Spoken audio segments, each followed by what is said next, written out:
Hello friends, आज carburettor की बात करेंगे। ये मेरे पास कार्बोरेटर और कार्बोरेटर दो टाइप का होता है। एक होता है सीवी कार्बोरेटर और दूसरा होता है वीएम कार्बोरेटर। सीवी का अर्थ होता है कांस्टेंट वेलोसिटी कार्बोरेटर। ये जो मेरे हाथ में कार्बोरेटर है ये सीवी कार्बोरेटर है, जो कि बाइक्स में देखने को मिलता है। और दूसरा कार्बोरेटर आपको दिखाएंगे वीएम कार्बोरेटर। वीएम का अर्थ होता है वेरिएबल मैनिफोल्ड कार्बोरेटर, जो कि प्राय स्कूटर में देखने को मिलता है। ये जो छोटा कार्बोरेटर होता है इसे वीएम कार्बोरेटर बोला जाता है।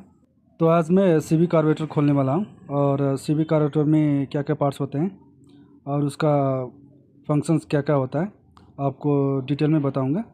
तो सबसे पहले इस कैप को बाहर निकालते हैं, डायफ्राम कैप को। और यह निकला डायफ्राम। लोग इसे डायफ्राम बोलते हैं, लेकिन इसमें भी तीन पार्ट्स होता है और तीनों का काम अलग अलग होता है। तो ये जो मेरे हाथ में नीडल दिख रहा है ये मेन जेट के अंदर बैठता है, इसीलिए इसे जेट नीडल बोला जाता है।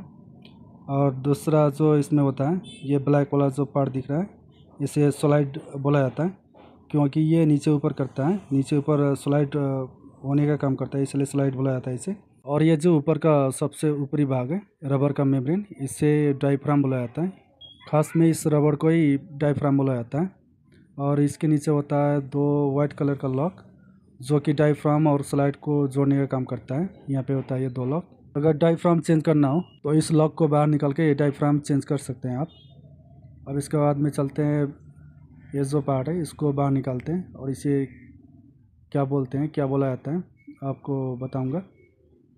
ये निकला, इसे लोग बोलते हैं फ्लोट बाउल, और इसका दूसरा भी नाम है फ्लोट चेम्बर और फ्लोटिंग चेम्बर। तो इस फ्लोटिंग चेम्बर में जो फ्यूल टैंक से पेट्रोल आता है, फ्यूल आता है, तो इसमें ही स्टोर होता है। इसके बाद में चलते हैं इधर, तो इसके बाद में देखेंगे इधर फ्लोटिंग और फ्लोटिंग बॉल। तो ये जो येलो कलर का दिख रहा है प्लास्टिक का होता है, ये इसे फ्लोटिंग बोला जाता है। और फ्लोटिंग के साथ में जुड़ा हुआ एक यहाँ पे वॉल्व होता है, इस वॉल्व को फ्लोट बॉल या फ्लोटिंग बॉल भी बोलते हैं। तो इसको भी बाहर निकालेंगे और इसके बारे में भी जानेंगे। ये जो फ्लोटिंग बल्ब है ऐसा होता है, ये इस होल में बैठता है और ये नीचे ऊपर होता रहता है। और ये जब ऐसे बाहर निकलता है तो इस फ्लोटिंग चेम्बर में फ्यूल भरता जाता है, और जब ये क्लोज़ होता है तो फ्यूल आना बंद हो जाता है। तो फ्लोटिंग चेम्बर में आने वाली जो फ्यूल लाइन है उसके बारे में बात करेंगे। यहाँ से फ्यूल आती है और इधर से ऐसे इसका फ्यूल लाइन होते हुए यहाँ पे जो ये होल है इसके अंदर में इसका फ्यूल लाइन ओपन होता है और यहाँ से फ्यूल आती है। तो जैसे ये फ्लोटिंग वाल्व ऐसे ओपन होता है तो फ्यूल आना शुरू हो जाता है, और जैसे ये क्लोज होता है तो फ्यूल का जो लाइन है वो बंद हो जाता है। ये काम कैसे करता है आपको दिखाना चाहूँगा। यहाँ पे जब ये फ्लोट नीचे की तरफ होता है तो ऐसे इससे फ्यूल बाहर आती है, और जब ये ऐसे क्लोज होता है तो फ्यूल का जो लाइन है वो बंद हो जाता है। अब इसके आगे चलेंगे, इसे बोला जाता है मेन जेट। इस मेन जेट के बारे में बात करेंगे। और साइड में जो है इसे बोला जाता है पायलट जेट, और इधर जो साइड में ये चोक का फ्यूल लाइन। तो तीनों के बारे में बात करेंगे। तो सबसे पहले मेन जेट को देखते हैं। इसका जो फ्यूल लाइन है यहाँ पे ओपन होता है और इस भाग को वेंचुरी बोला जाता है। तो इस वेंचुरी में मेन जेट का जो लाइन है ओपन होता है, और ये मेरे हाथ में मेन जेट, और इसमें छोटा छोटा होल होता है जिससे कि फ्यूल का सप्लाई होता है, फ्यूल यहीं से स्प्रे होता है। मैंने नीडल जेट को यहाँ पे डाला है। अब देखते हैं नीडल जेट कैसे यहाँ पे बैठता है और कैसे काम करता है। ये इसे मैंने पुश किया और ये ऐसे जब नीचे की तरफ आता है तो मेन जेट बंद हो जाता है, और जैसे ही नीडल ऊपर उठता है तब जाके मेन जेट खुलता है। अब यहाँ पे होता है एक कंपोनेंट, इसको बाहर निकालते हैं। प्राय मैकेनिक्स को ये पता भी नहीं होगा, इसे बोलते हैं एटोमाइज़र। और ये ऐसे बैठता है नीडल के ऊपर, और इसके अंदर बैठता है नीडल, और इसके नीचे होता है मेन जेट। तो मेन जेट, एटोमाइज़र और नीडल तीनों एक असेंबली की तरह काम करता है, और ये कुछ इस तरह का होता है इसका स्ट्रक्चर।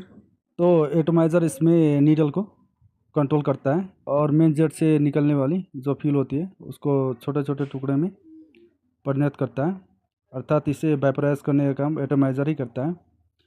और ये एटमाइज़र यहाँ पे बैठता है, इसको आपको दिखाएंगे। यहाँ पे होता है ये एटमाइज़र, जो कि मेन जेट से निकलने वाली फ्यूल होता है, उसको छोटे छोटे टुकड़े में वेपराइज करता है।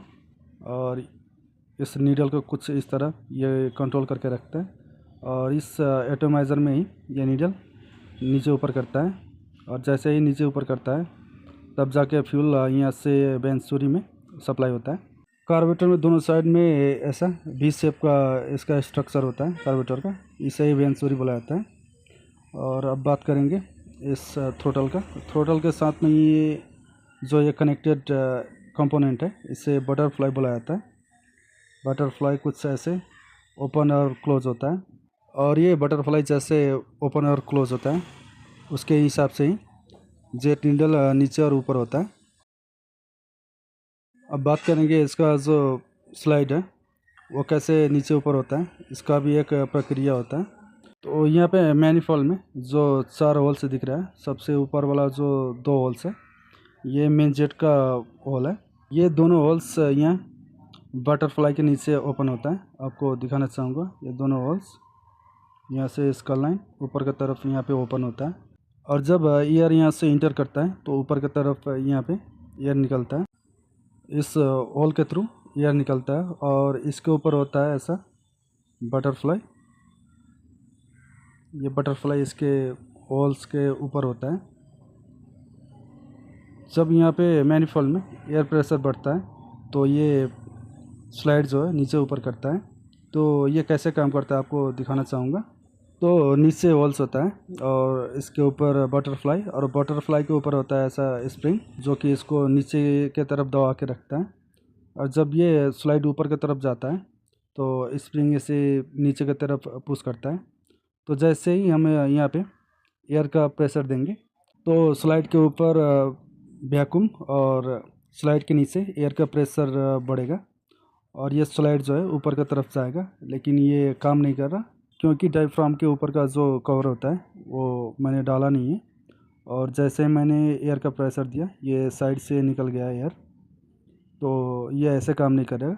तो सबसे पहले डायफ्राम के ऊपर का जो कवर होता है उसको डालते हैं, और आपको दिखाएंगे कैसे इसमें वैक्यूम क्रिएट होता है, और ये स्लाइड जो है कैसे काम करता है, ये कैसे ऊपर नीचे होता है आपको दिखाना चाहूँगा। तो मैंने कवर डाल दिया।